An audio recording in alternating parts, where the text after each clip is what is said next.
در دوره کارهای آبادانی بخشیده به جشن 35 سالگی استقلال دولتی جمهوری تاجیکستان در ناحیه وسیع در دهاتی به نام میرعلی محمد علیف بیمارخانه منطقوی رقم 1 دهه زردآلوباغ از تعمیر کاپیتالی برآورده شد.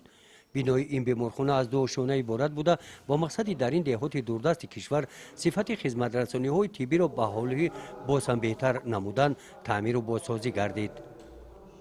دولت بیمارخانه پیش از تعمیر به نهایت نگران کننده بود. با همه سکنون این دهه معلوم بود از طرف وزارت تندرستی و اجتماعی اهالی تاجیکستان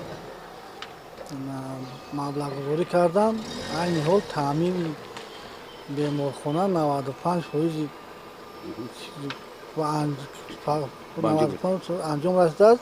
با نظرداشت آنکه حجم کارهای ساختمانی در بیمارخانه زیاد بوده بناها در حالت ویرانه قرار داشتند، کارهای ساختمانی در بناهای آن طول 2 سال ادامه یافت. با جلب ساکنان محلی و متخصصان ساحه طبق نقشه معماری همه حجره‌های بیمارخانه در هر دو آشیانه تعمیر کرده شدند. کارهای تعمیری با صفت بلند کسبی انجام داده شدند.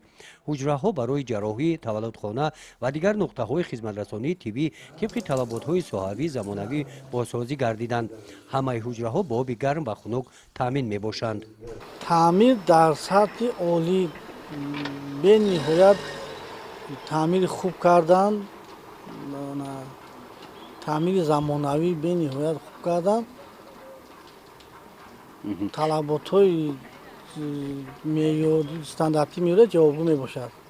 سمت خدمترسانی طبی با مردم خوبتر و سازتر میشود. به نهایت خوب میشود که ساکنان جماعت میرعلی محمد علی و شهر و ناحیه‌های دیگر سرگردان نمیشوند. و بیمارخانه خودشان آمده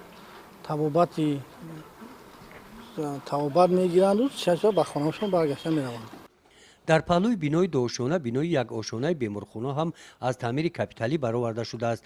در این بنا هم نقطه‌های گوناگون خدمترسانی طبی برآمده شدند. در سن حولی بیمارخانه از چقوری 140 متر چاه عمودی کنده شده است که بیمارخانه را با بینشاکی تامین می‌سازد.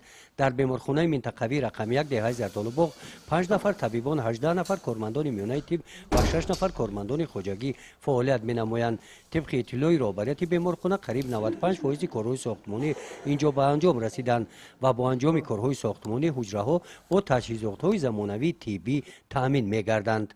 گزارش خواجه نظریف خدای نظر ظهورов از ناحیه واسع برای برنامه اطلاعاتی نوید.